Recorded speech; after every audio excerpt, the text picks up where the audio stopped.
Podcast Além do Código. Além do Código. Além do Código. Aqui no canal Programador Cego. Fala pessoal, estamos começando mais um episódio aqui no Além do Código. E no episódio de hoje eu vou conversar aqui com meu amigo o Ibson Santana.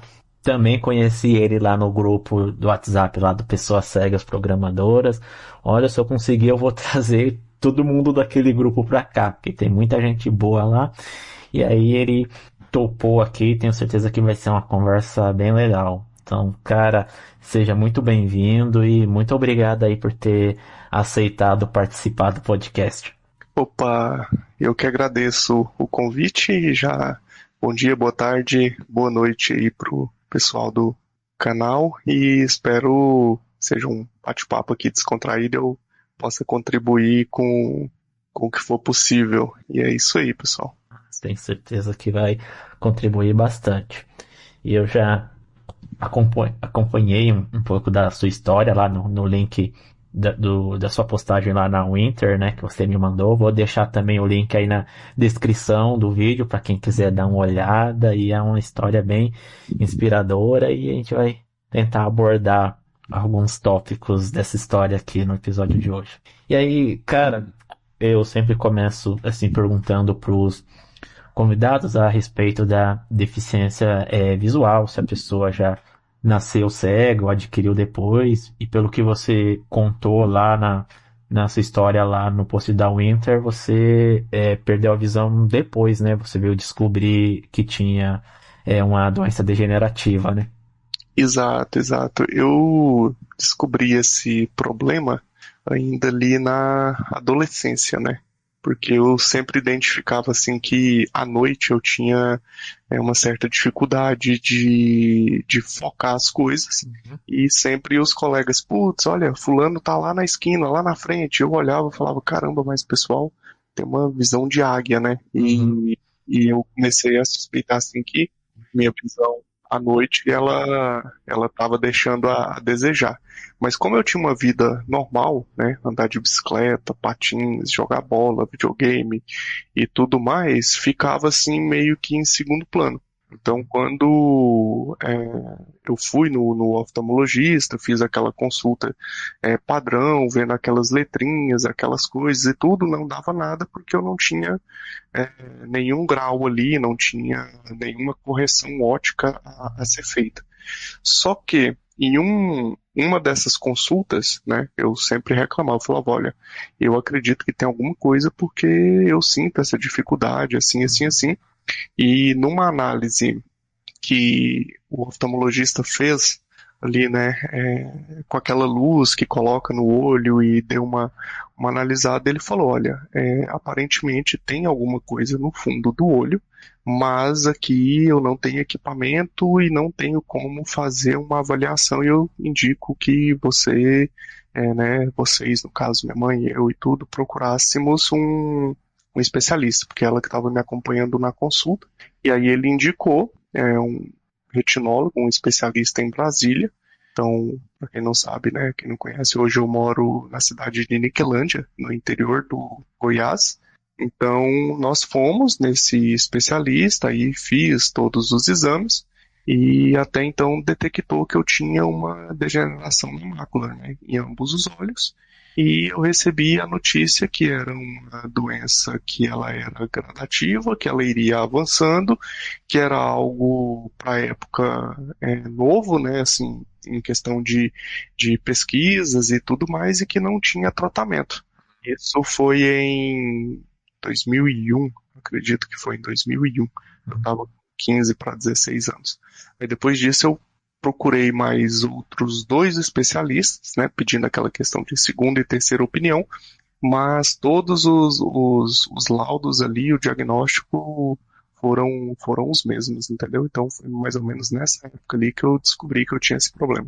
Sim, igual eu tenho também uma doença degenerativa, a retinose pigmentar, mas eu já fui diagnosticado desde criança. Então, eu sempre soube que tinha, né? Mas assim como você, eu enxergava, conseguia fazer as coisas, às vezes tropeçava, né? Porque eu sempre fui baixa visão, mas consegui estudar na escola, sentando sempre na frente, e às vezes pedindo ajuda pro pessoal ditar, nem sempre dava para ver tudo que estava na lousa, mas tinha uma vida assim normal, enxergava melhor de dia, à noite era como você também, às vezes eu Uhum. não conseguia ver nada, de longe também não, mas sempre tinha aquela esperança também de talvez ela estacionar e eu não perder a visão, mas aí em 2018 pra cá eu percebi que eu já não estava vendo mais direito. Hoje eu até tenho um pouco de visão periférica, né? Parece que de lado, assim, eu enxergo melhor, mas de frente eu vejo tudo embaçado. Ah, sim. No meu caso aqui também, é, é do mesmo jeito. A visão periférica, assim, ela possibilita ver alguns vultos, né, de algumas coisas, dependendo da iluminação. Eu identifico, né, ó, aqui é um sofá, aqui tem um rack, uma mesa e tudo, mas é aquela visão que não tem a acuidade suficiente para definir alguma coisa ou permitir, assim, andar na rua sem o uso da bengala, entendeu? E no meu caso, um dos oftalmologistas, né, no caso já é, um desses especialistas, ele me alertou, ele falou, olha, provavelmente você vai começar a sentir a perda mais acentuada quando você passar ali dos 25, 26 anos de idade. E foi dito e feito, porque até esse período eu percebi que a visão começou a ficar ruim, né? Algumas coisas eu comecei a ter dificuldade para fazer, mas foi a partir mais ou menos dessa idade que começou mesmo ali a afetar e tirar ali a autonomia de várias coisas, tanto que eu só comecei a usar o leitor de telas a partir de 2014, Uhum. ali com o Windows 8, quando lançaram o Windows 8, eu tinha uma lan house na época, eu instalei ali, até deixei uma máquina para os clientes verem a nova versão, porque era uma interface bem diferente e tudo mais. E aí eu vi que tinha aquele narrador, né? Sim. Eu falei, putz, bacana isso aqui, vi como é que funcionava ali e tudo. E um pouco tempo depois, eu comecei a utilizar ele para quando às vezes chegava algum cliente com um pendrive com muitos arquivos, e aí eu precisava achar o arquivo rápido para imprimir ou de repente para fazer uma edição.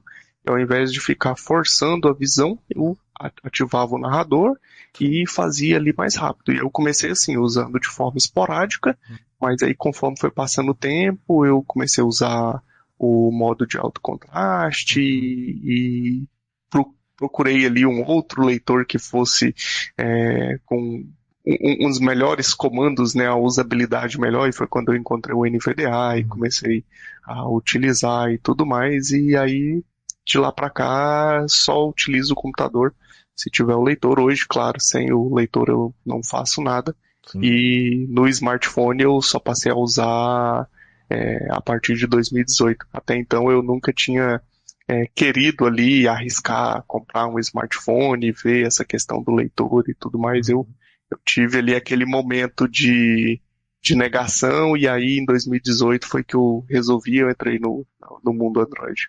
É, mas uma coisa que a gente tá tendo em comum, acho que tô me vendo bastante na sua história, né? Eu comecei a usar o leitor de tela em 2015, quando eu ainda enxergava, mas percebi que para o monitor já não estava conseguindo enxergar, porque eu sempre mexi no computador com a cara colada no monitor, né? Mas percebi que isso já não estava mais resolvendo, aí que fui atrás de um leitor, né? Não me dei bem com o DOSVox, por já estar acostumado a usar um sistema operacional, né? Uhum. E o DOSVox eu acho que ele é bom para quem nunca teve contato nenhum com a informática, né? Então ele é muito bom para introduzir os cegos na computação, mas acho que para uso assim, chega uma hora que ele não serve, né? E aí eu não me adaptei com o DOSVox, que eu já conheci o sistema operacional, e acabei conhecendo o NVDA no canal lá do Walter Júnior, Projeto João 9, e aí desde então só tenho usado o NVDA, gostei muito dele, e é graças a ele que hoje eu consigo usar o computador com autonomia. Exato. O DOSVox eu cheguei a ver, né, que tinha. e não cheguei a usar, nunca cheguei a instalar, nem ele, nem o JAWS.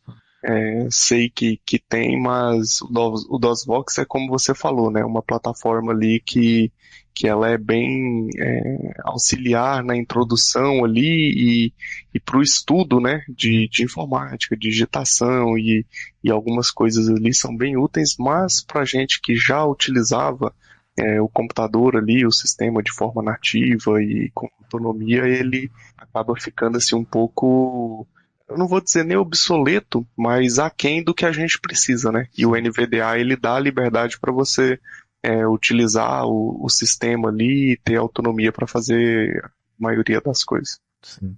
E aí eu também sempre pergunto aqui para os convidados como é que se deu o contato deles com a tecnologia, e no seu caso você já teve o contato com a tecnologia ainda antes de perder a visão, né? Então você já usava computador, já tinha certo conhecimento, né?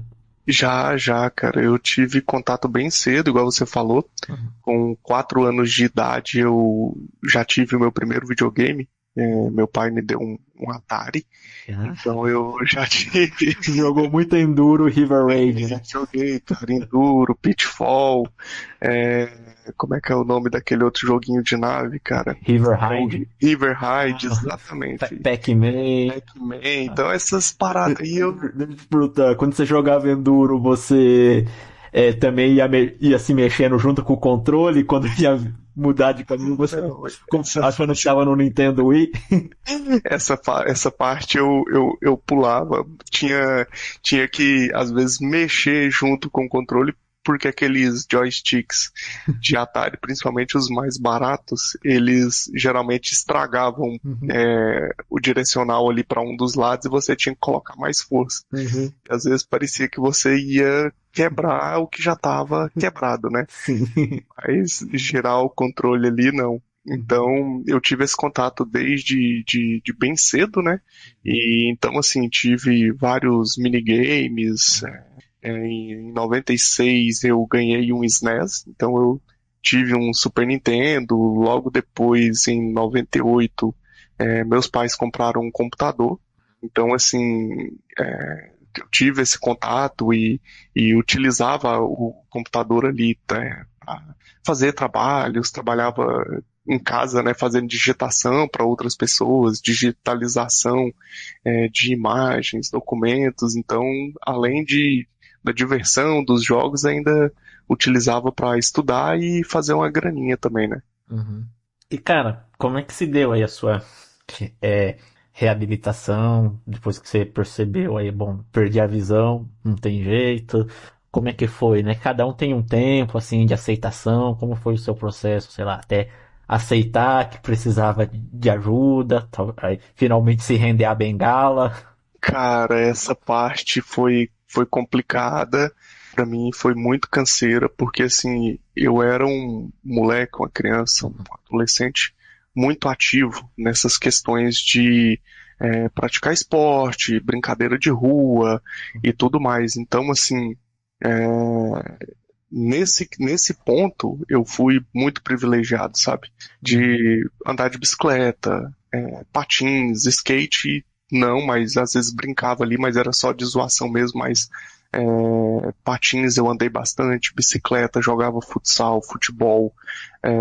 No colégio ali pratiquei várias modalidades na educação física, né?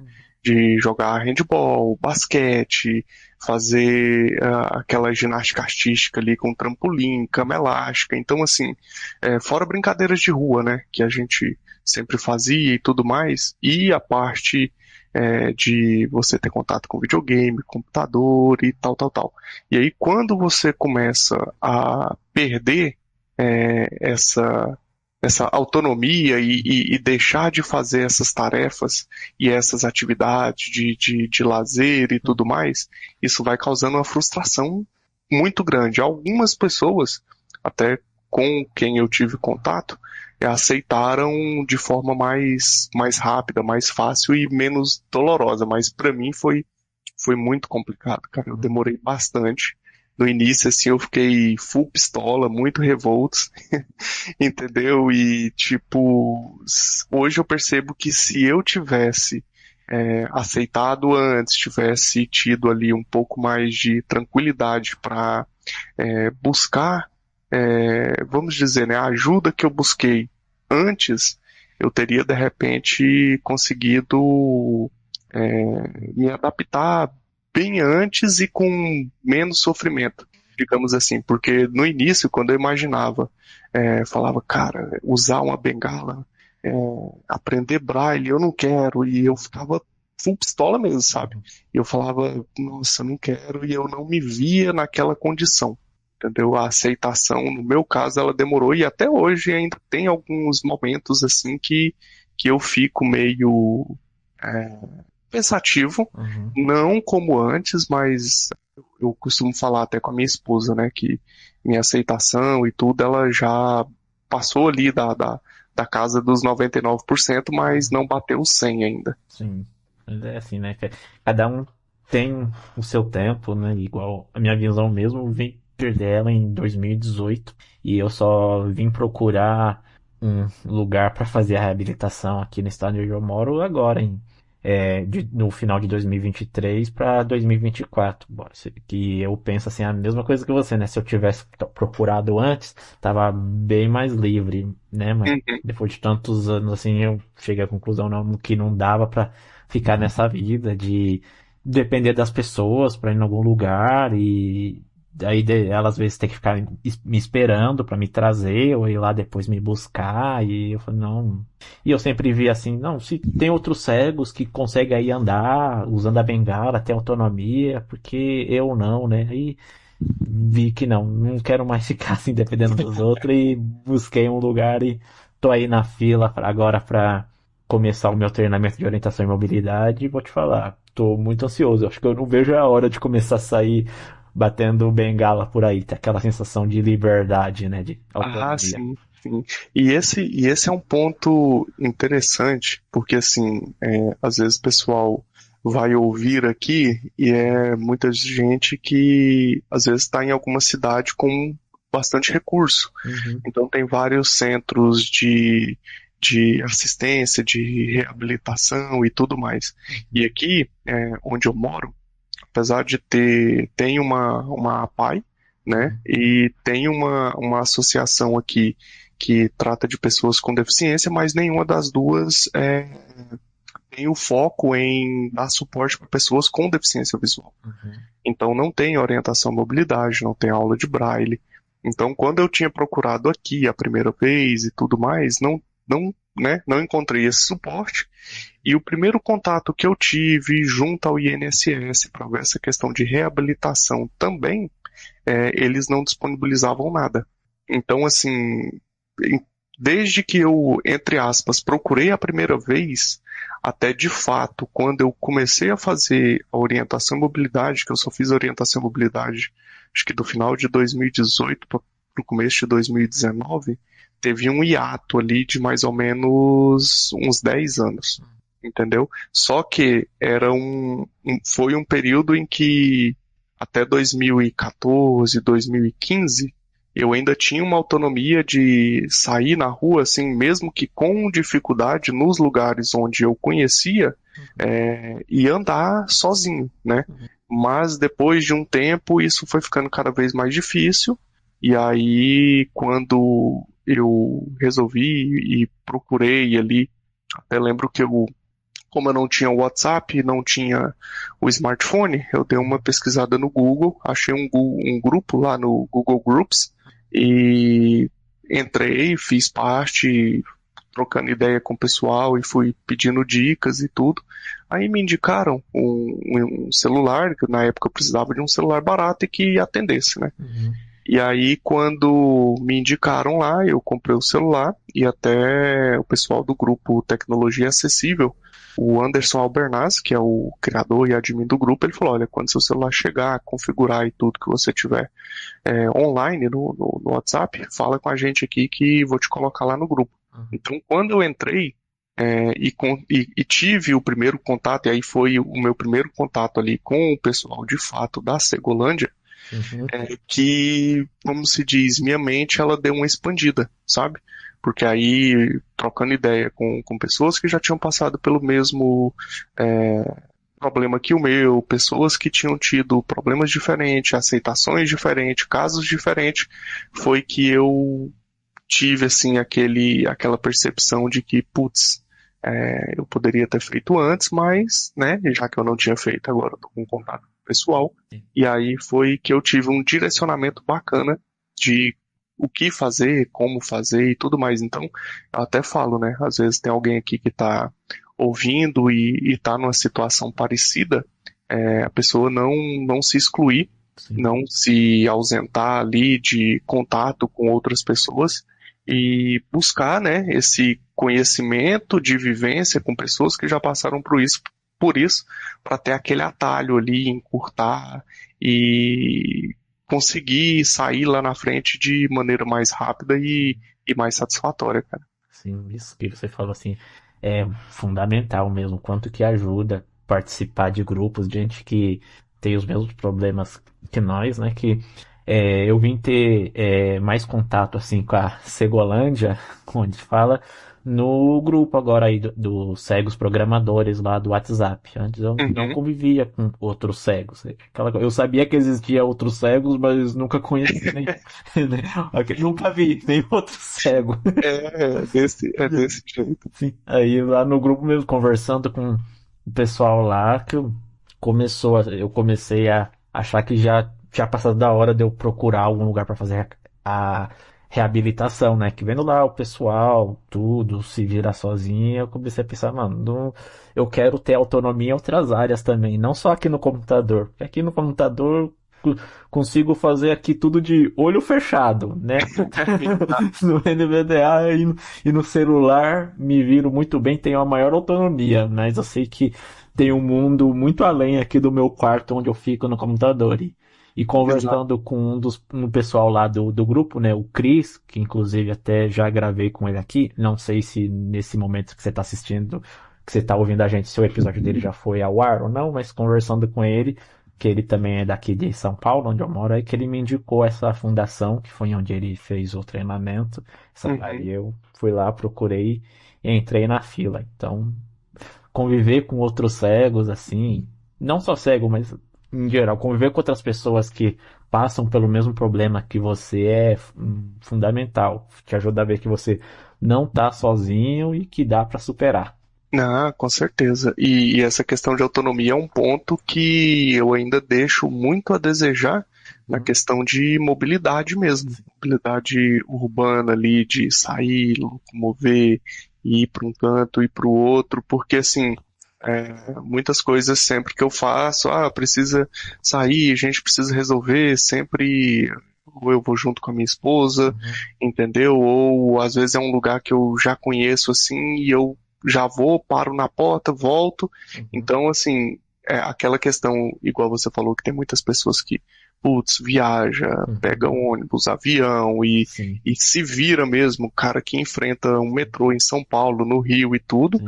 é, esse sim você pode falar que ele tem um nível de adaptação bem alto, né? Sim. O Cris mesmo, né? Ele mora sozinho, né? Um Uhum. cego que mora sozinho, então faz as coisas, com certeza lava a roupa, limpa a casa dele e tudo, consegue se virar lá. Exato, isso é bom e são pontos assim que, digamos, está na lista de to-do, né? Uhum. São coisas que a gente precisa evoluir Sim. e são quesitos que eu tenho que dar um up. Porque Uhum. até quando eu fiz o curso de orientação e mobilidade, até junto eu fiz um outro treinamento que eu nem lembro falar o nome, mas ele é voltado para essa questão de atividades do dia a dia ali Sim. mesmo, dentro de casa e Uhum. tudo mais. Então, enfim, mas aí tudo requer prática também. Não adianta você fazer um treinamento e, putz, fiz aqui, peguei o certificado, é igual a programação, né? Se Sim. você não praticar, não resolve, você não evolui. Sim. Pois é. E agora que você tocou também no assunto da programação, como que é a programação aí entrou na sua vida? Que olhando lá, né, a história que você contou no post da Winter, não foi sua primeira escolha, né? Você entrou pra programação depois e foi nesse meio tempo também que você acabou perdendo a visão, né? Isso, exato. Porque assim, quando eu finalizei o ensino médio, 2001, cara, eu tava com 16 anos e queria fazer uma engenharia. Uhum. Então, o primeiro vestibular que eu fiz no início de 2002, acho que foi início de 2002, eu não lembro se foi, acho que em julho de 2001, antes até de finalizar o ensino médio. Eu não lembro de falar ao certo agora, mas eu fiz o vestibular para engenharia mecânica na Universidade de Brasília. Eu lembro que eram 20 vagas, eu fiquei acho que em 27º, 28º, alguma coisa do tipo. Minha nota acho que me qualificava para outros cursos, mas eu não queria, né? Na época eu queria engenharia mecânica e era aquilo. Uhum. E aí depois, vendo a questão do hype que estava a engenharia de produção, aqui no município temos duas mineradoras, inclusive agora só uma, porque uma está com as operações paralisadas desde acho que 2015, 2016, mas estava assim muito hypado, né, o curso de engenharia de produção e tudo mais. E eu resolvi prestar o vestibular na Universidade Católica de Goiás, o que hoje é PUC-GO, e comecei esse curso lá de engenharia de produção. Comecei o curso no segundo semestre de 2022. E fiz um ano desse curso ali, as matérias básicas, né, da grade de engenharia, e com contato com colegas que eram aqui da cidade, alguns outros que você conhece na faculdade e tudo mais, o pessoal que estava fazendo ciências da computação, engenharia de computação e tudo mais, e ter acompanhado alguns laboratórios com eles, eu fiquei muito interessado, porque era uma coisa ali que eu já curtia, gostava, e aí eu fiz a migração para o curso de engenharia de computação, né? Uhum. E aí eu passei para o curso, estudei mais eu acho que uns 2 anos nesse curso, mas eu não estava tendo aproveitamento. Em questão de nota, questão de aproveitamento, eu não estava conseguindo performar. Eu já estava com um dos fatores, era aquela questão da perda da visão, então às vezes quando tinha uma aula à noite eu tinha dificuldade, às vezes quando ia estudar até mais tarde, tinha dificuldade, e aí maturidade pela questão da idade, e como era uma coisa que era tudo nova, eu também não, como se diz, não busquei nenhum suporte na faculdade, né? Até fiquei sabendo depois que tinha essa questão, e aí eu resolvi, tranquei, conversei com os meus pais, né? Até falei com meu pai, com minha mãe na época, e falei, olha, não tá dando. E aí tranquei e voltei aqui para a cidade. Então, assim, o meu primeiro contato com a área de desenvolvimento, de programação, foi durante esse período, nesse curso de engenharia de computação que eu tinha iniciado. Uhum. E aí, depois, como que você chegou até a Winter?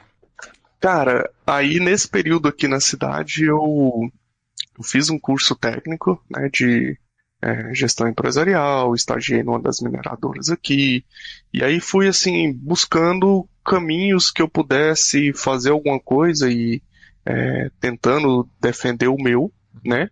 E como eu falei agora há pouco, eu tive uma lan house, fiquei com ela de 2011 até o final de 2015. Depois eu trabalhei com marketing de afiliado, fazendo vendas pela internet. Uhum. E aí, quando eu tive esse contato com o pessoal da Segolândia em 2018, que eu conheci o pessoal, conheci histórias de pessoas fantásticas e assim como você, né?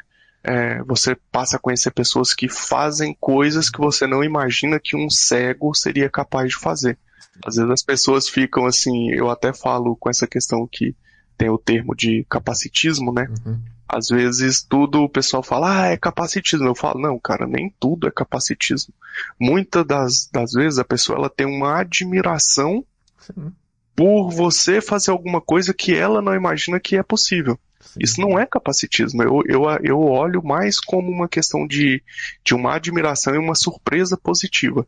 Uhum. Então, tendo contato com essas pessoas e tudo mais, e eu decidi, eu pensei, eu falei, cara, eu quero ver e fazer alguma coisa também que possa servir para ajudar essas pessoas, né? As pessoas, nós da comunidade como um todo. Então, quando eu resolvi fazer um curso de gestão pública, aí o pessoal escuta e fala, putz, mano, mas você deu um baita rolê até chegar. E assim, questão de adaptação, né? Você vai fazendo aquilo que vai aparecendo conforme você vai passando de fase, digamos assim. Então eu entrei nesse curso de gestão pública e eu queria fazer esse curso e expandir essa parte social, trabalhar de alguma maneira ajudando a comunidade de pessoas com deficiência, né, como um todo e mais focado ali em pessoas com deficiência visual. Então, o que me deu um estralo assim mesmo foi um dia que eu estava em casa, de madrugada, procurando algumas coisas, sempre olhando algumas coisas na internet sobre pessoas com deficiência, os empregos que as pessoas mais buscavam e tudo mais, e eu cheguei em um podcast barra live, onde o Alexandre, o Magu, né, que inclusive ele está lá no grupo também, Pessoas Cegas Programadoras, ele estava participando em um canal e ele estava justamente mostrando como as pessoas com deficiência visual elas trabalham com programação. Porque até então eu estava nesse ambiente, mas eu achava assim que, putz, programação, desenvolvimento, engenharia, esquece. Né? Isso vai ser muito limitante, eu tenho que ficar na área de humanas, e esse foi o meu pensamento. E quando eu vi a live dele, era uma live acho que de umas 2 horas e tanto, eu fiquei assim, eu falei, caraca, mano, dá pra fazer e dá pra performar em alto desempenho e tudo mais, e pra mim assim foi um divisor de água, sabe? E aí eu lembrei de quando eu tinha estudado e tudo mais, e eu falei, putz, eu vou estudar. Se vai dar certo ou não, não sei. Onde é que vai chegar, não faço ideia, mas que eu vou estudar, eu vou. E aí eu conversei com alguns colegas e eu peguei e falei, cara, eu vou instalar o interpretador do Python aqui, eu vou começar a mexer com algumas coisinhas aqui e vamos ver no que isso vai virar. E aí foi quando eu comecei, assim, de fato, sabe, a estudar e comecei a buscar contato nos grupos que eu participava de pessoas que trabalhavam com desenvolvimento ou que tinha ali o contato com o desenvolvimento. Até falei com o Magu no Twitter, ele me mandou algumas dicas lá e de alguns passos ali que eu poderia seguir, né, como eu estava começando e tudo mais. Então, assim, foi esse segundo ponto de onde eu retornei e, digamos que eu voltei a estudar, né, que para mim foi praticamente um segundo marco zero. Sim. E essa graduação que você ainda está cursando nesse momento que a gente está gravando?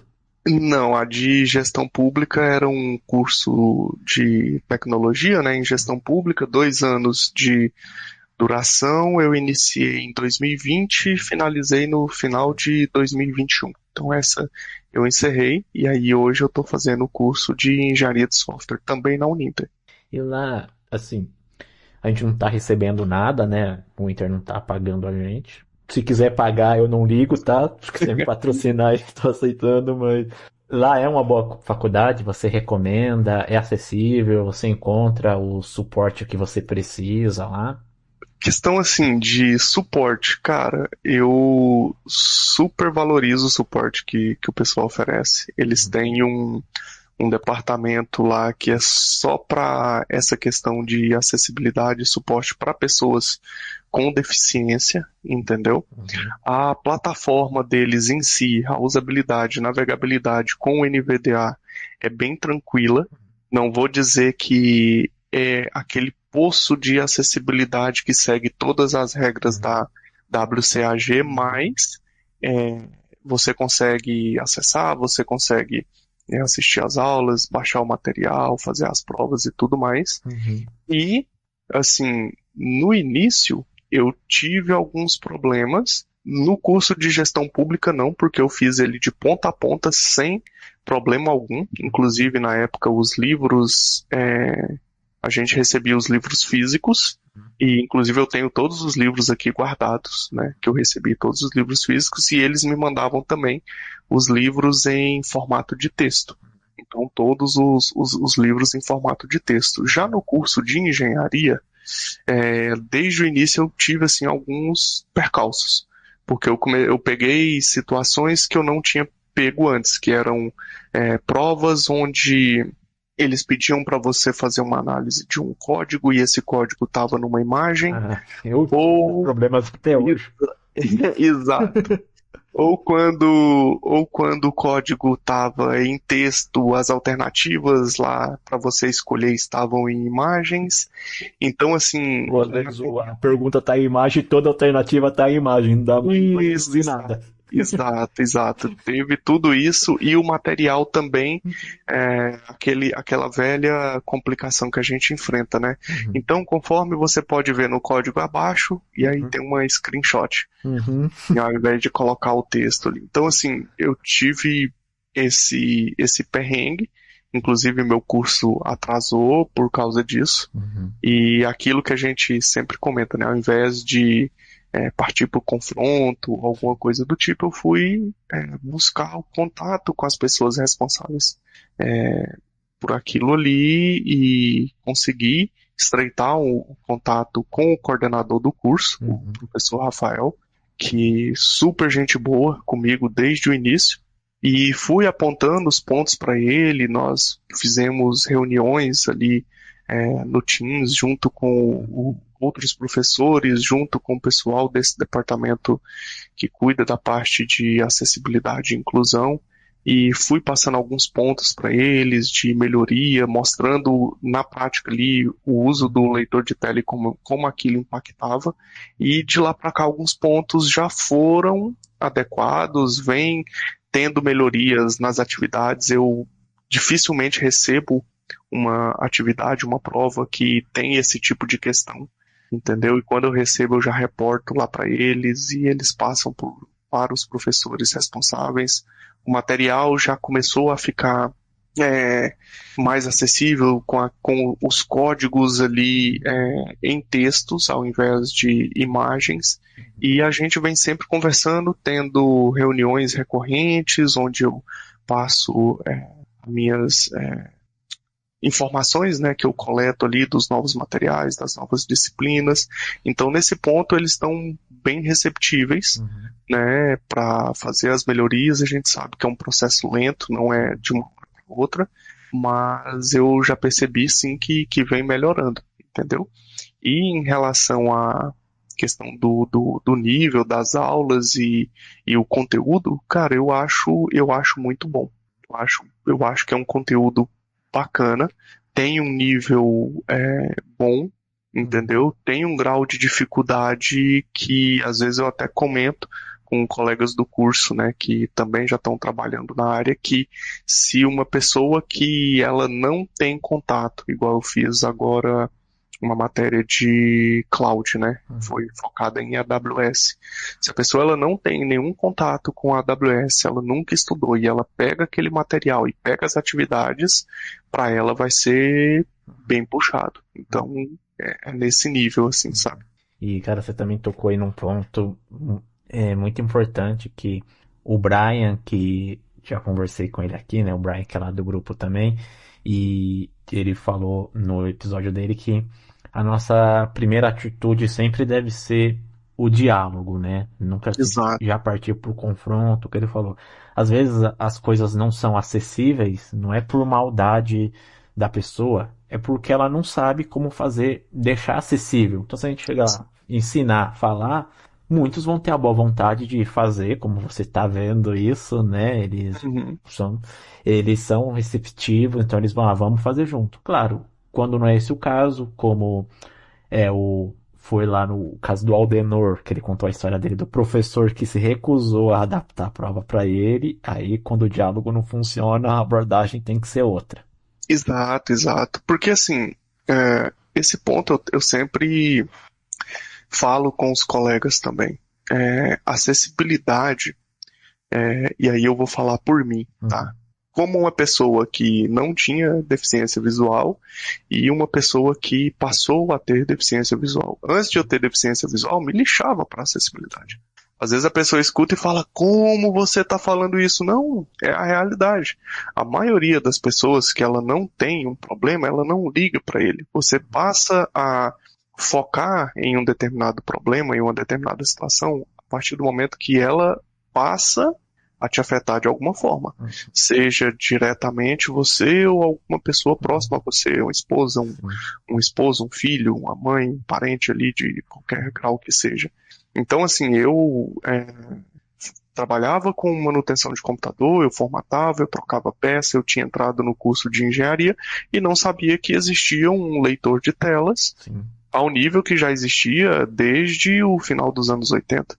Eu não sabia que existia um DOSBox que já existe há bastante tempo. Então, assim, eu passei a ter contato e saber que essas coisas elas existiam no nível que elas existiam oferecendo o suporte que elas ofereciam e que oferecem até hoje, que vem melhorando, a partir do momento que eu precisei.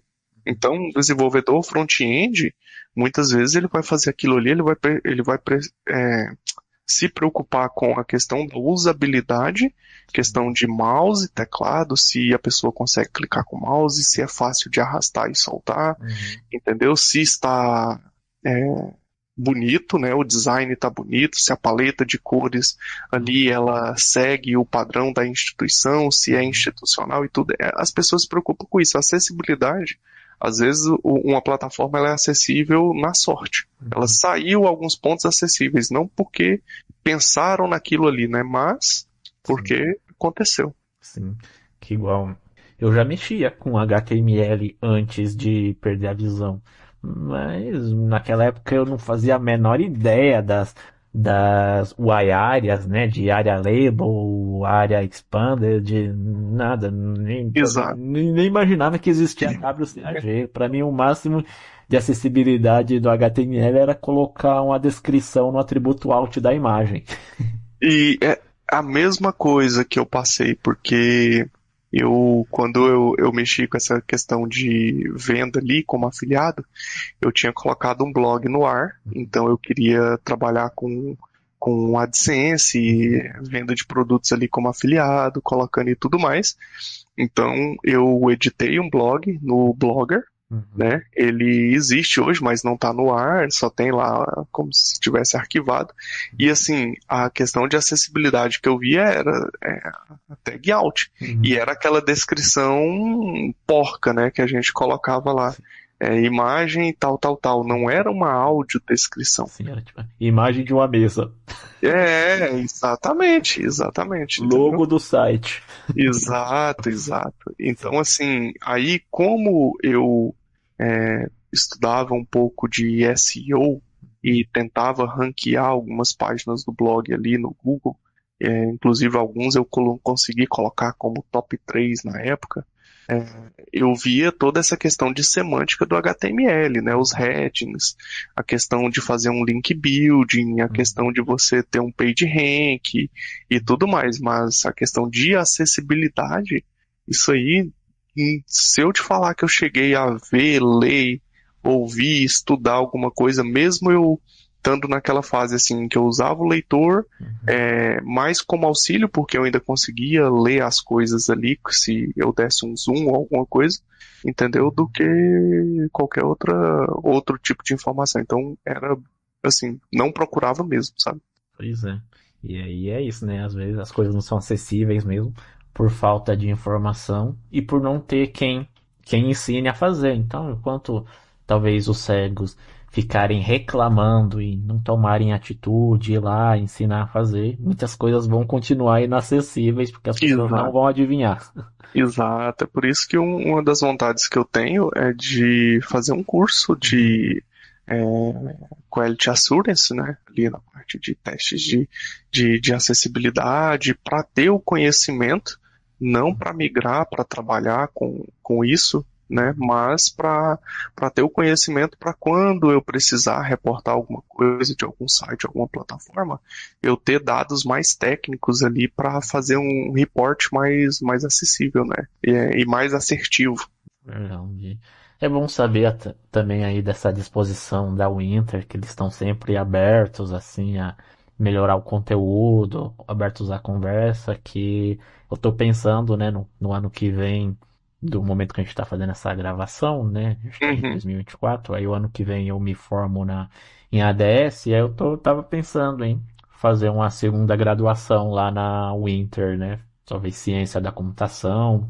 Aí o bom que eu consigo abater algumas matérias por causa do curso de ADS, eu tô cogitando fazer lá. Boa, boa. Eu, assim, pela experiência que eu tive, né, nos dois cursos que eu estou tendo, eu super recomendo. Eu recomendo porque o conteúdo eu acho que é muito bom. Legal. E cara, eu também vi lá, né, na postagem, você contou que você tem a certificação da AWS. E cara, e como é que foi, né, sendo um cego, conseguir essa certificação? Foi acessível os materiais que você conseguiu? A plataforma para fazer o teste é acessível? Cara, eu comecei a dar risada porque foi uma jornada bem desgastante. Então, assim, hoje eu trabalho no Itaú, né? Eu Uhum. faço parte do time de engenharia do Itaú, trabalho focado com back-end. E aí, o que que acontece? Teve ano passado o AWS Week Uhum. e o pessoal resolveu fazer uma turma, né, acessível para estudo do conteúdo da AWS Uhum. e ofertar ali as condições para o pessoal fazer o exame e tentar a certificação, né, Uhum. a AWS Cloud Practitioner. Então, assim, teve a montagem da turma, várias pessoas com deficiência participaram e aí separaram as turmas, né? Pessoas com deficiência visual numa turma, pessoas que eram monocular em outra, até para conciliar ali a questão dos estudos e tal, tal, tal. E aí, enfim, quando foi para fazer a prova, toda a inscrição ali que você faz na Pearson, você faz no site deles, você tem que anexar um laudo, eles têm várias exigências e é um processo bem complicado e burocrático, porque até eu estou tentando aqui, eu estou falando e tentando lembrar de todos os passos, porque você tem que fazer aquele cadastro no site da AWS, lá na parte de certificação, você tem que fazer um cadastro na Pearsonville, que é para você solicitar as accommodations lá, que são as possibilidades que você tem de fazer a prova com tempo extra, fazer a prova usando um fone de ouvido, usando um leitor de telas. é, Enfim, você tem vários tipos de accommodation, eles oferecem uma lista lá de coisas que você pode solicitar mediante o seu laudo ser aprovado. Uhum. Então, passei por todas essas etapas, fiz o agendamento, peguei o voucher, né, de 100% que o banco ofereceu e fiz o curso, né, do treinamento lá do Cloud Practitioner também pelo banco e materiais que eu utilizei foi materiais da Skill Builder, que são materiais gratuitos que tem na própria plataforma de treinamentos da AWS, e conteúdos na Udemy. Então, cursos ali de capacitação para Cloud Practitioner e certificados. Certificados não, simulados. Que tem na Udemy, onde você, né, faz a compra dele ali. Alguns têm 6 simulados com 65 questões, seguindo o mesmo padrão e nível de questões ali da certificação. Então, essa foi a jornada de estudos, né? Fora outros materiais ali que eu procurei por fora, inclusive eu tenho todos os links aqui do material que eu utilizei, até depois se você quiser para deixar na descrição ou compartilhar em algum outro ponto com o pessoal, eu mando para você. E aí, assim, na questão, cara, da prova, a gente teve uma dificuldade muito grande porque até então a prova online ela não contemplava o uso do leitor de telas, entendeu? Uhum. Então eles estavam naquela de homologar essa utilização, tava assim, libera, não libera. E aí, por questão dessa parceria, né, que o Itaú fez com o pessoal e estreitando laços ali para toda essa questão da AWS Week e tudo mais, eles anteciparam essa liberação. Só que a plataforma da Pearsonville, ela tinha, na época, e aí eu estou falando de um ano atrás, muitos gaps de acessibilidade. Desde o validador do sistema, que você tem que fazer tipo um simulado, uma simulação, como se fosse o dia da prova. Então, para quem nunca fez, você baixa o software e você tem que fazer ali um teste de qualidade de áudio, qualidade de câmera, você tem que testar a sua conexão, firewall, eles fazem uma verificação se tem programas maliciosos e tudo mais. E já nessa primeira validação tinha telas ali do software que o NVDA já não lia nada, você tinha que fazer várias gambiarras para conseguir passar. Então fiz todo esse processo, fiz o agendamento e no dia da prova, do exame em si, né, você tem que falar com um instrutor da Pearsonville e até o momento não tinha disponibilidade para esse instrutor em língua portuguesa, então era inglês ou espanhol. E aí você tem o agravante de ser um outro idioma e às vezes você pegar uma pessoa que por exemplo, de um país como a Índia ou como a China, e a pessoa não é nativa daquele idioma e ela tem um sotaque carregado, então dificulta o entendimento. E aí eu estou detalhando aqui para as pessoas que estão ouvindo saber como é que é o processo. Que inglês indiano é uma maravilha. Pois é. Então, assim, fiz toda a validação, mostrei a documentação e na hora de startar a prova, tive algumas etapas que você tem que passar, aceito o contrato, termos, li, concordo, toda aquela patifaria de praxe. E aí, quando foi para começar a prova, o NVDA simplesmente não leu nada. Nada, X nada. Entendeu? E aí eu pedi, né, o suporte lá, cliquei no botão lá para chamar o proctor lá, o instrutor, o avaliador. E aí, putz, não deu. E aí o que eu não conseguia entender em áudio, eu escrevia no chat, até que essa parte ia ainda bem acessível. Escrevia no chat, ele escrevia, eu via ali a tradução e tudo mais, vamos reiniciar a sua prova e tal. E aí reiniciaram minha prova 3 vezes. Eu lembro que eu tinha marcado para começar a fazer a prova às 5 horas da manhã, porque eu queria um horário bem tranquilo, sem barulho, porque eles têm uma política bem rígida em relação a isso, entendeu? Qualquer coisa de barulho, essas questões de, se outra pessoa entrar na sala, eles cancelam a sua prova. Então, dentre todos os perrengues, eu fiz o check-in 4h30 da manhã e só fui começar a fazer a prova de fato às 8, que foi quando eu comecei e, por mágica, o NVDA leu as questões da prova lá e eu, de fato, comecei a fazer a prova. Então, assim, até um ponto, né? Eu tinha solicitado uma das accommodations, que era o ledor. Então eu preenchi todo o formulário com os dados da minha esposa, mandei a documentação, documentos dela, e aí, como tinha reiniciado a prova 2 vezes e não tinha lido, eu falei pro instrutor, eu falei, eu tenho accommodation, tenho liberado o ledor, eu vou optar por fazer. Ele falou, não, tudo bem, pode chamar a pessoa que vai te acompanhar. E eu chamei minha esposa, e aí fizemos toda ali a parte burocrática de mostra documento, faz validação, e ppp. Aí quando eu startei a prova, o NVDA leu, eu falei, putz, aí depois de ter feito todo esse rolê, o NVDA leu. Aí eu chamei o instrutor, expliquei a situação, ele falou, olha, pode seguir fazendo com leitor de telas, mas ela não pode sair da sala. Se ela sair, você vai ser desclassificado. E aí minha esposa ficou do meu lado aqui, acompanhando. Literalmente, né? Ficou aqui 1 hora e acho que eu fiz a prova acho que eu não gastei 1 hora para fazer a prova. Acho que eu não gastei 1 hora. Mas ela ficou aqui do meu lado o tempo inteiro.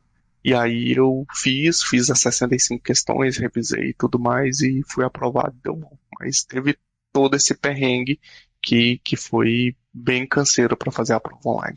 Cara, meus parabéns aí por essa conquista. Como você falou, hoje tudo soa capacitista, né? Mas como você falou, Aham. não é capacitismo, é admiração mesmo. Eu fico feliz por ver gente cega conquistando essas coisas que talvez eu não vá conquistar, talvez por ter outros objetivos, ou por eu realmente não me achar capaz de conseguir isso, mas fico feliz de ver aí que cegos têm esse tipo de coisa e que mais cegos aí conquistem essas coisas. É bem legal ter gente lá representando a gente, mostrando que cego é capaz, que não é só um coitadinho.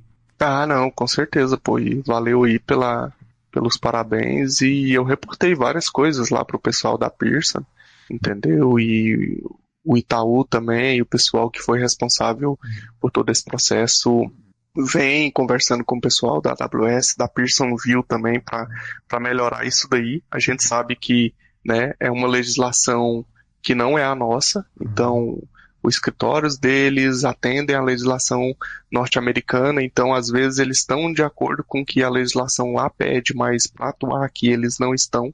Aí às vezes tem alguém aqui que é mais entendido do direito, eu falo, mas isso e aquilo aí eu não sei detalhes. Eu só sei que a gente tenta fazer o possível, estreitar ali para melhorar para todo mundo, né? Que a gente passa por esses perrengues igual outros colegas passaram também. E o objetivo é ver se facilita para os próximos, até para quando você for fazer, tirar a sua lá e trazer mais uma para a comunidade, mais uma certificação lá da AWS para a comunidade que esteja mais tranquilo, né? Sim, com certeza. E você mencionou que você está trabalhando no Itaú. Como que você chegou até lá e como que é o ambiente de trabalho? Que eu já conversei aqui com o Daniel Damascena, também lá do grupo, e ele também trabalha no Itaú, e ele fala lá, diz que lá é um ambiente super inclusivo, que tem todo o suporte. Você confirma tudo isso? É um ótimo ambiente para o cego trabalhar? Cara, eu assino embaixo, como se diz, letra cursiva e digital, se for preciso. Porque, assim, realmente eu não tenho nada que reclamar. E por ter sido minha primeira experiência, né, como desenvolvedor, como dev, era um medo que eu tinha muito grande. Eu falava, caramba, e se eu cair lá e os caras, né, não me aceitarem, como for a aceitação e tudo mais. Porém, desde que eu entrei, super bem recebido, todo o suporte que eu preciso, entendeu? E é um ambiente assim onde eu tenho liberdade para falar, isso aqui não tá legal, isso aqui também não, se precisar solicitar alguma coisa, a gente solicita, melhorias nos processos internos, a gente tem o suporte, inclusive eu faço parte de um grupo lá que busca essas melhorias e a gente sempre está trocando ideias sobre como coletar feedbacks das pessoas e como passar isso para os respectivos times para poderem ali de alguma forma ver a possibilidade de melhorar painéis, plataformas, softwares que são internos, né? Porque softwares de terceiro é um pouco mais dificultoso, como, por exemplo, o IntelliJ da vida. Aí você tem que ver direto com uma JetBrains, você não tem muito o que fazer. Então, nesse aspecto ali é bem satisfatório, cara. Eu não tenho nada a reclamar. E aí, assim, você perguntou como eu entrei, né? Quando eu voltei a estudar, que eu falei que eu vi lá a live do Magu e tudo mais, e eu comecei a estudar um pouco de Python ali e tudo, foram, acho que uns 2 meses depois, um amigo meu do Rio de Janeiro, Claudemir, ele falou, cara, você tá estudando e tudo, dá uma olhada aqui nesse bootcamp que abriu pro Itaú. E aí ele me mandou o link. Quando eu olhei, vaga júnior, pessoas com deficiência, eu falei, cara, sem chance, não vou nem fazer inscrição, não tenho capacidade, não tenho conhecimento para fazer isso daqui, não. E aí, a gente conversando e tudo, e aí eu vi que era um programa, né, de formação, tanto que o nome era Programa Formação Tech, para seleção e formação, capacitação de pessoas com deficiência, justamente que não tinham experiência na área. Então eu falei, tá, cara, eu vou fazer a inscrição. Mas eu fiz a inscrição assim, sabe quando você tá naquela de tipo, putz, vamos ver como é que vai ser, porque eu acho que não vou ter o nível que vai ser exigido. Uhum. E aí eu fiz a minha inscrição, participei das trilhas, fiz todo o processo seletivo, cheguei até a fase final de seleção, inclusive o Daniel Damasceno que você citou, ele estava nessa primeira turma, Uhum. só que na época das finais, assim, que foi para fazer a apresentação do projeto final, para a gestão, para alguns gestores do banco, tinha acontecido algumas coisas aqui de cunho pessoal, e no dia da apresentação eu estava muito mal. Minha apresentação foi horrível, eu não performei bem, o meu código não tinha ficado legal, e aí nessa primeira fase eu não fui selecionado.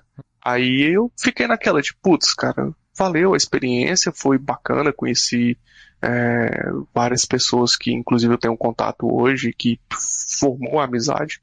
Um exemplo é o Marco Túlio, que ele estava nessa primeira turma, ele foi selecionado, foi aprovado e tudo mais, né, e entrou no banco.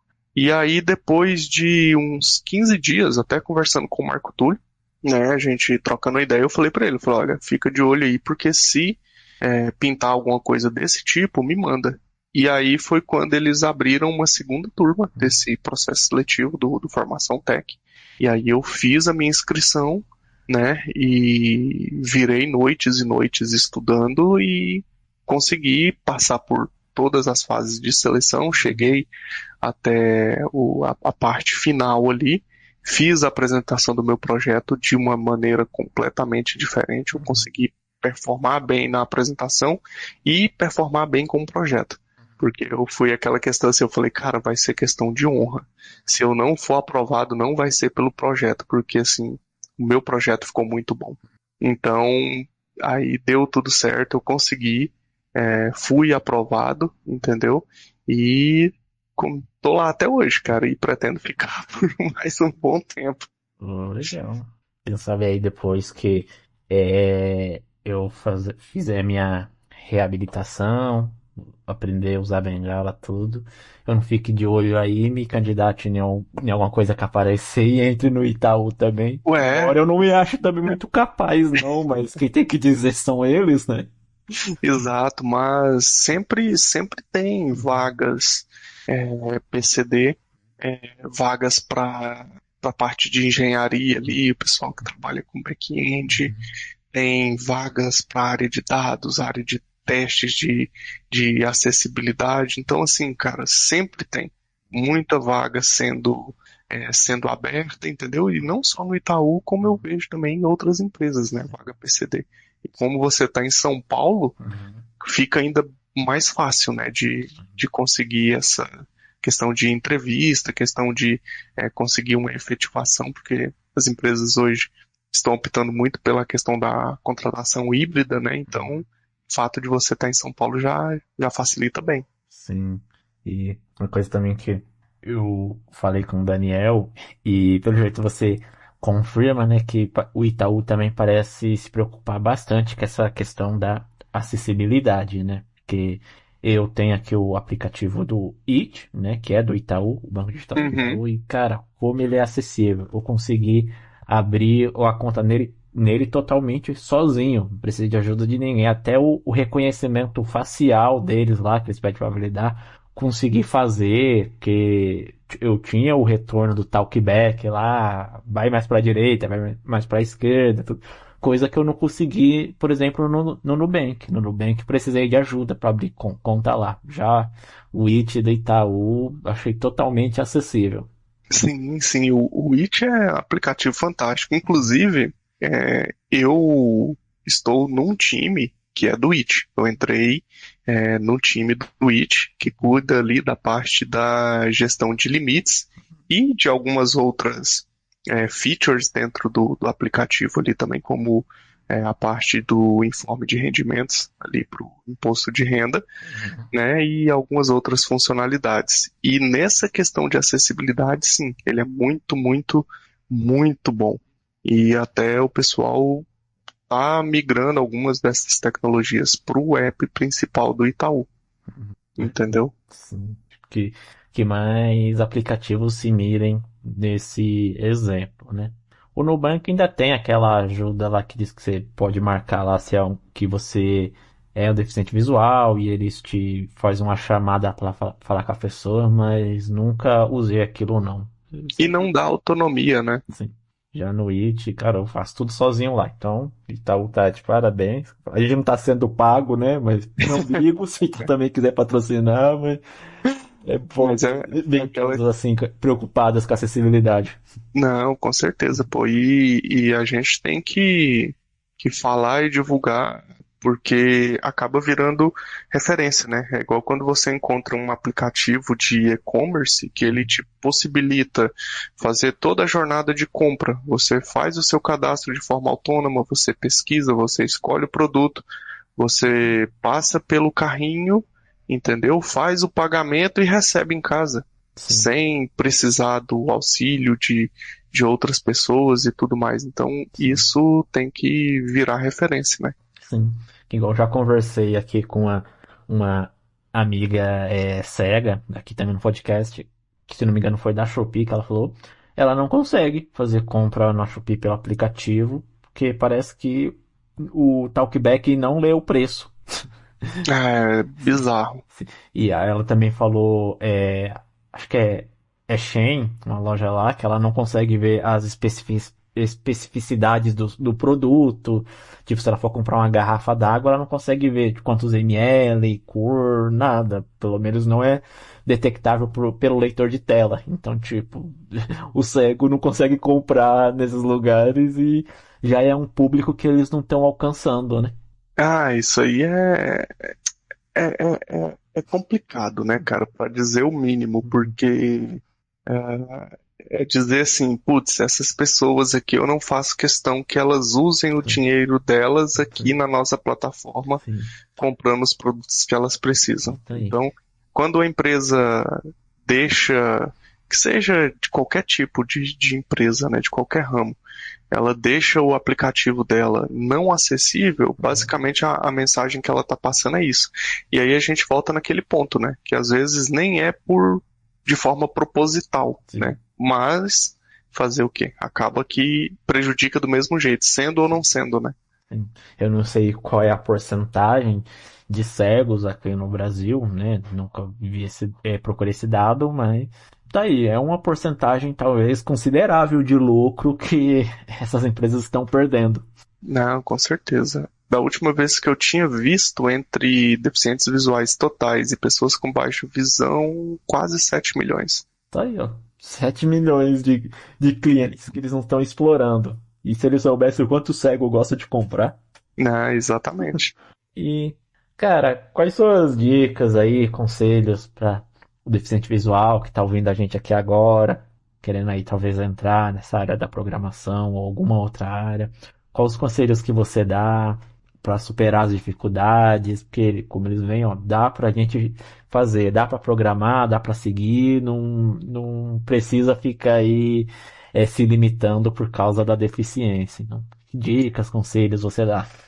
Cara, a primeira coisa que eu falo, se a pessoa ela quer entrar na área de desenvolvimento, é ter foco e persistência, porque às vezes no início ali ela vai achar que é impossível. Se aproximar de pessoas que já estudam ou que trabalham na área e que faz isso usando o leitor de telas, né? Ver o canais de pessoas com deficiência que dão dicas de programação Com e certeza. começar a fazer essa imersão, né? Junto com essas pessoas, conteúdos, canais. Sim.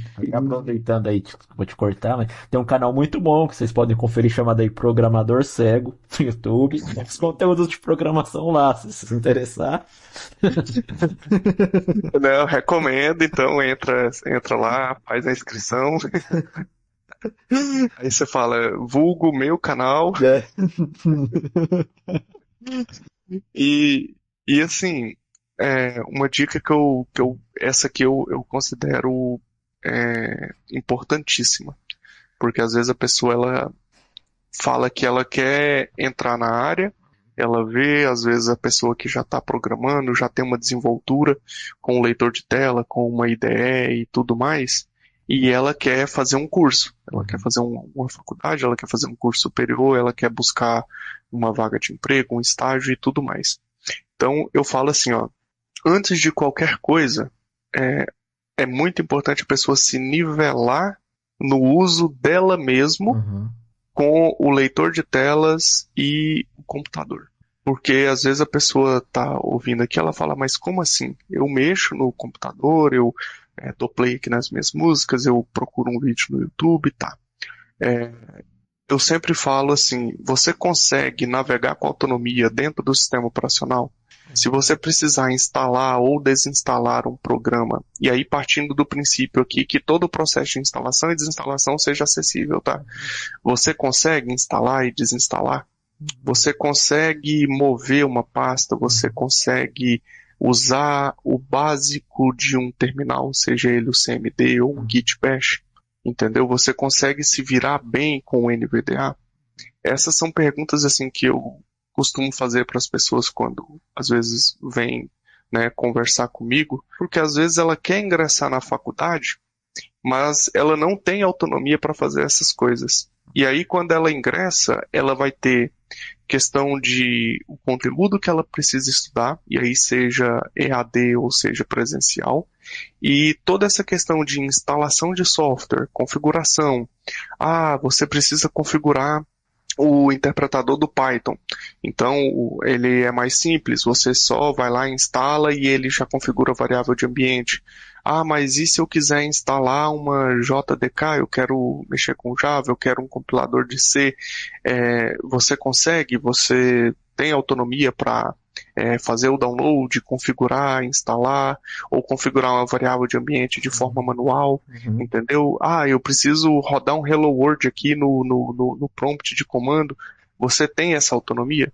Se você ainda não tem, se a pessoa ainda não tem, ela não tem noção de como fazer, eu acho que esses são passos fundamentais que ela deveria buscar antes de qualquer outro passo. Não que ela não possa fazer junto lá do curso, da faculdade e tudo mais. Porém, se ela chegar lá já sabendo fazer isso, ela já vai encurtar muito caminho, entendeu? Então é uma dica assim que eu dou para as pessoas que querem começar. Sim. E conhecer o terminal ajuda bastante, porque a gente que é cego, acho que a gente passa a maior parte do tempo no terminal, que para nós é mais acessível do que as interfaces gráficas. Exato, exato. E às vezes a pessoa se preocupa muito com questão de, putz, e aí, eu vou codar em Java, eu vou usar o Eclipse, eu vou usar o VS Code, eu vou usar o IntelliJ. O que o Ibson sugere? Nenhum dos três, cara. Você está começando hoje, bloco de notas, Notepad++ e CMD, cara. Faz ali o que você estiver fazendo de fundamentos, começa por ali, faz na unha, identa na unha, roda pelo terminal, vê os erros que vai dar, corrige, roda de novo, né? Compila, executa, faz por ali. Aí a hora que você estiver familiarizado, estiver ambientado, fazendo, aí você migra para um VS Code, que para Java eu particularmente não gosto. Vai ter o pessoal aí que vai querer me bater por conta disso, mas comecei com Eclipse e hoje eu uso o IntelliJ. Então, é isso aí, a dica principal que eu daria, entendeu? E eu vou te falar, hoje mesmo utilizando o VS Code para a questão de terminal, eu ainda uso o CMD ou Git Bash, assim, separado. Não curto usar o terminal lá no VS Code, não. Eu também não uso porque no início, quando eu estava começando os estudos, eu queria usar o VS Code, e aí eu até baixei uma extensão que ela te permite rodar o código com uma tecla de atalho e você tem uma janelinha que você vê a saída. Então, quando você não tem interatividade de entrada de dados no terminal, é uma mão na roda. Porque você, vou imprimir aqui uma mensagem. Imprime e você vê a saída. Só que quando você precisa interagir com a entrada de dados, ela não faz. Então, assim, fazer pelo terminal te dá autonomia. Sim. Então você executa o código, você precisar compilar, você compila, e você faz ali de maneira fácil, de maneira acessível, entendeu? E uma coisa que eu falo, quando você está trabalhando, ninguém quer saber se você executou, subiu a API, se você subiu o ambiente para testar ele local, se você usou o IntelliJ, se você rodou no CMD, se foi no Git Bash, se você testou com Postman, com Insomnia, com REST Client, com Thunder. Ninguém quer saber isso. Eu usei o Curl via terminal. Ninguém quer saber isso. Quer saber se você conseguiu subir o ambiente, se você conseguiu testar e mostrar o resultado. Entendeu? Então, assim, a pessoa tem que usar aquilo que é familiar a ela, que é acessível e que dá a possibilidade de ela trabalhar com autonomia. Esse é um ponto essencial. Sim. Até porque VS Code e outras interfaces gráficas, por debaixo dos panos, o que ela está fazendo é executando scripts no terminal. Ela só está dando resultado de uma forma gráfica lá para você. Então lá no VS Code, o terminal que ele está usando é o terminal do Windows que você configura lá. Você pode deixar o PowerShell como padrão, CMD, Git Bash, mas é o terminal que ele só está usando. Então, que diferença faz você usar lá ou usar o terminal lá, só dar um Alt Tab e ir pro próprio terminal fazer essa. Exato. E até te dando um exemplo e para o pessoal, algumas semanas atrás, eu estava com uma API que eu tinha que fazer uma nova integração nela, e aí eu tinha que fazer os testes, né, local para saber se estava funcionando. Tinha uma response lá da integração que estava mocado e tudo mais. E aí qual que estava sendo o problema? A API e a peça que fazia a solicitação para o teste rodava local. Só que a gente tinha que fazer uma postagem, um tópico Kafka, através de uma segunda peça, e essa peça principal, ela fazia a leitura de um tópico Kafka que estava rodando no ambiente de homologação. Só que quando eu subi essa API principal, ela cuspia tanto log que o NVDA simplesmente ele ficava mudo, ele travava, eu não conseguia interagir, eu não conseguia ler a saída do terminal. Então, qual que foi a minha alternativa? Eu peguei todas as variáveis de ambiente, toda a configuração que eu precisava para rodar pelo IntelliJ, montei o script e subia a API pelo Git Bash. Então eu rodava ele ali, o ambiente subia, e ali eu conseguia fazer todos os testes, eu conseguia ver a saída de log e fazer todas as validações que eu precisava fazer. Então, assim, a ferramenta que eu utilizo é o IntelliJ. Estava dando esse problema? Tava. Então usei o terminal. Alguém me questionou, perguntou onde é que eu rodei e executei? Não. Então, simplesmente, independente de onde você faz, se você consegue chegar ao seu objetivo, é o que importa. Sim. É a mesma coisa assim, em questão de linguagens, né? Que a galera iniciante sempre pergunta lá no grupo, qual que é a melhor linguagem para estudar, né? Para começar. E a verdade é que também não existe uma melhor linguagem. Na verdade até existe, é o PHP. Mas, enfim... Tirando isso assim, brincadeira. Spoiler de treta. Mas, brincadeiras à parte, tipo, não existe a melhor linguagem. Existe aquela linguagem que resolve o problema que você tem. Claro, numa empresa você vai ter que aprender a linguagem que utiliza lá. Mas, às vezes, dependendo, para o cliente, ele não quer saber se você fez algo em Java, em PHP. Ele quer o problema dele resolvido e o sistema lá rodando. Então, também não se apega a linguagens. Exato. Porque, assim, isso aí é bem interessante, porque quando você tem um ambiente que ele está rodando, você tem que focar em questão de resiliência. Esse ambiente, ele para de pé, ele aguenta a quantidade de requisições que ele foi projetado, ele escala de forma automática. Tudo isso aí você analisa, você tem logs, você tem alertas para monitorar essa questão aqui, ali, questão de for golden signs ali, para você ver número de requisições, taxa de erro e tudo. Se você tem tudo isso, se a sua aplicação está rodando no back-end em Java, Go, Kotlin, .NET, isso é o de menos, entendeu? Porque, assim, questão de linguagem, quando eu entrei no banco, eu comecei a trabalhar com Kotlin. Eu vinha estudando Java, nós fizemos um treinamento de introdução a Java e APIs, né, REST APIs ali com Spring e usando o .NET. E aí, quando eu entrei, a linguagem Kotlin. Eu nunca tinha feito nada em Kotlin, nem Hello World.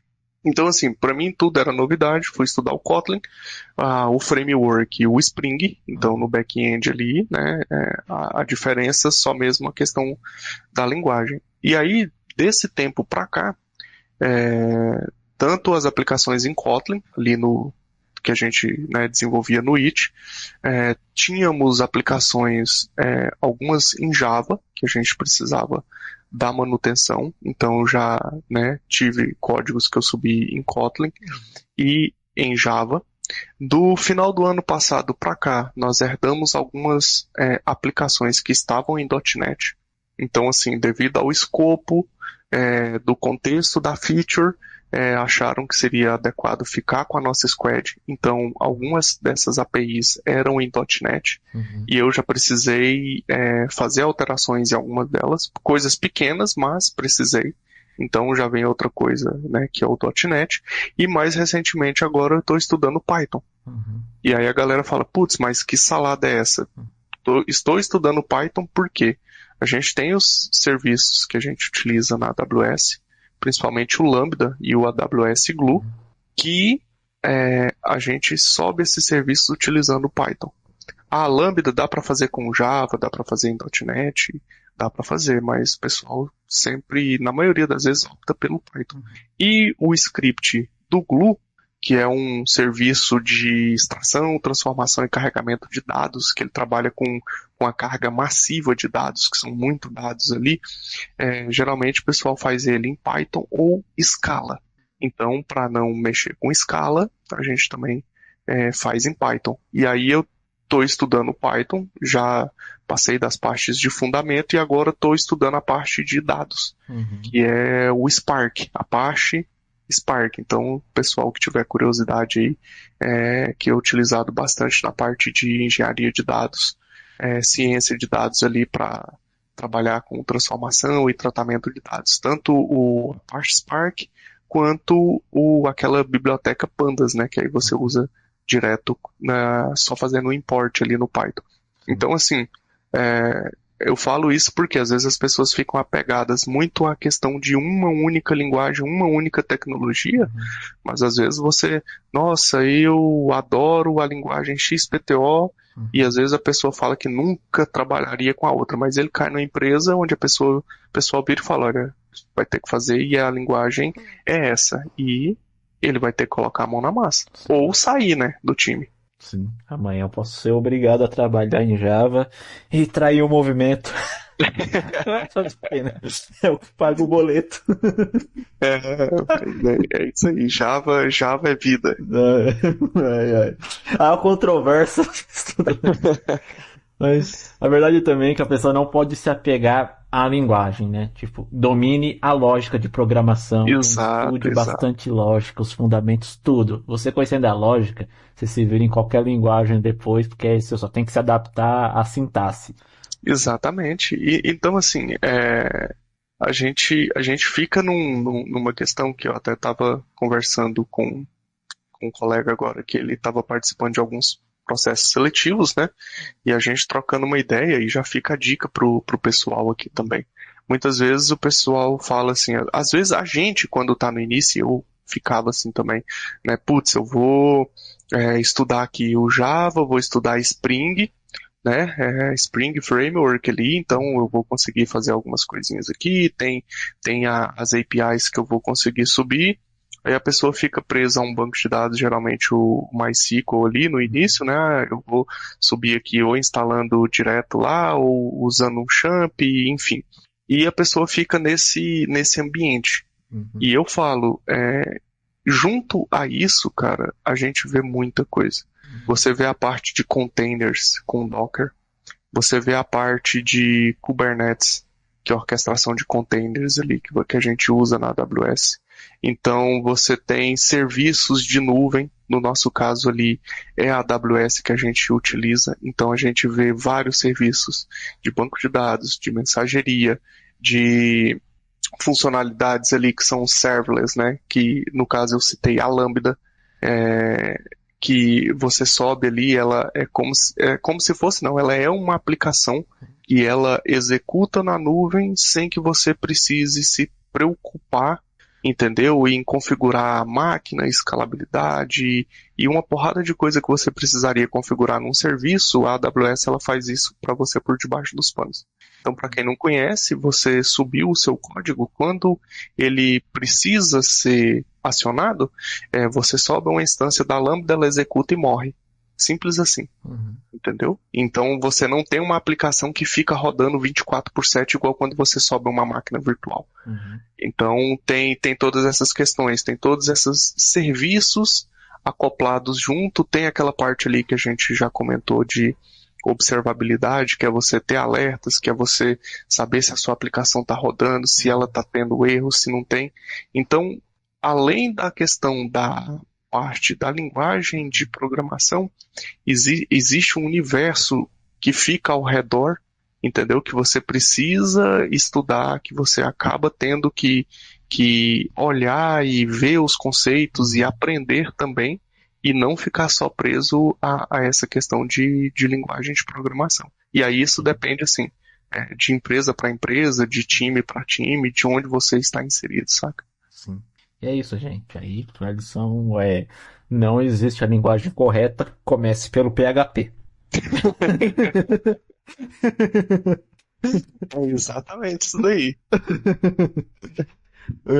Cara, pra gente caminhar aqui pro final. Gostei bastante do papo e espero que você volte mais vezes. E mais uma vez te agradeço aqui, porque pra você tá ouvindo aí, a gente tá gravando isso aqui num domingo à noite. O cara podia estar descansando, vai trabalhar amanhã, mas separou um tempo aqui pra ter esse papo e pra mim isso significa muito.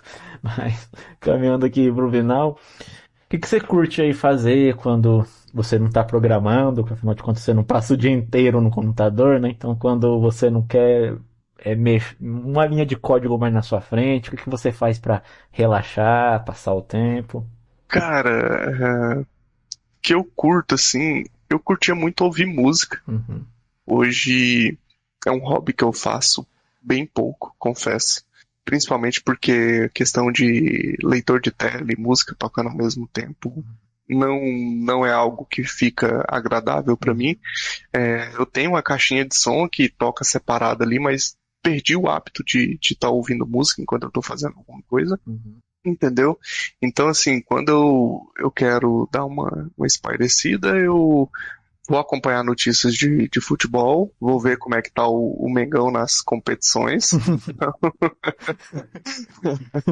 Entendeu? Às vezes eu vou, assim, assisto algum stand-up que eu curto. Nem todos, porque tem uma galera muito ruim por aí. Curto ver vídeos ali sobre curiosidades na parte de astronomia, na parte de várias vertentes da ciência, vídeos de tecnologia, às vezes até vídeo de informática também, falando ali sobre lançamentos de novos processadores, placas de vídeo, novidades em tecnologias ali de memória e tudo mais. Então, são pontos que eu costumo buscar ali no YouTube e vejo para dar aquela desopilada básica. Oh, legal, legal. Cara, muito obrigado. Ó. Gostei da conversa. O tempo passou rápido e espero que você volte mais vezes. Como ouvi lá, você está buscando outras certificações. Espero que você volte aqui depois para compartilhar suas novas experiências, porque agora são só voos mais altos. Sei que você ainda vai aprender muita coisa aí para compartilhar com a gente. Então, tá feito aqui o convite. As portas vão estar sempre abertas quando quiser voltar. Pô, cara, eu que agradeço o convite. Para mim é uma satisfação muito grande ter participado aqui, ter podido trocar essa ideia e colaborar e passar um pouco, né, da minha trajetória, um pouco da minha experiência, falar com o seu público, né, poder passar essa ideia pro pessoal. Às vezes a galera vai pensar, putz, mas esse cara enrolou, falou demais. Mas eu quis passar esse overview, dar essa ideia assim de, putz, comecei assim e foi assim minha jornada, pra galera ver que nem sempre são flores, né? porque de uma hora para outra aconteceu, às vezes assim, é igual eu falo, né?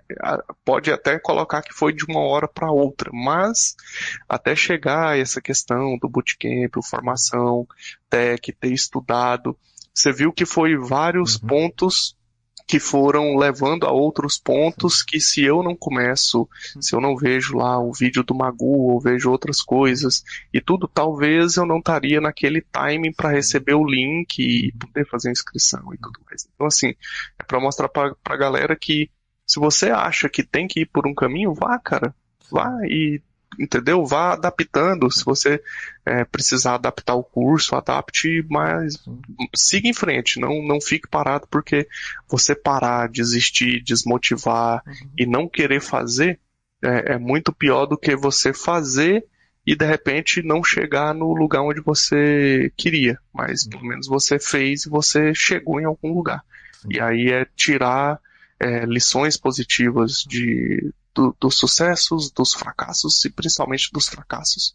Porque quando alguma coisa não dá certo, a gente aprende bastante. A gente Entendeu? aprende como não fazer.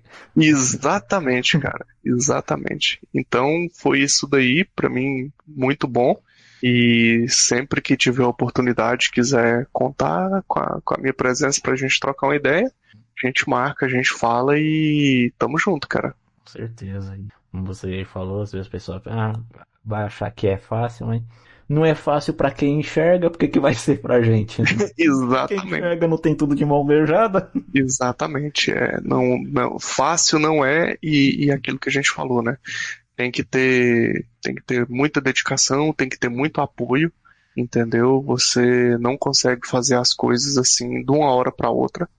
E a gente às vezes cai num cenário que a gente fica se comparando, né? Putz, mas fulano já faz isso, eu ainda não faço e tal, tal, tal. E a gente tem que tomar cuidado também com essas armadilhas para não ficar se sabotando o tempo inteiro. Sim, como eu sempre falo aqui, né? Eu acho que eu sofro, né, um pouco da síndrome do impostor. Eu nunca acho que eu tô bom bastante. Eu sempre tenho esse tipo de pensamento mesmo.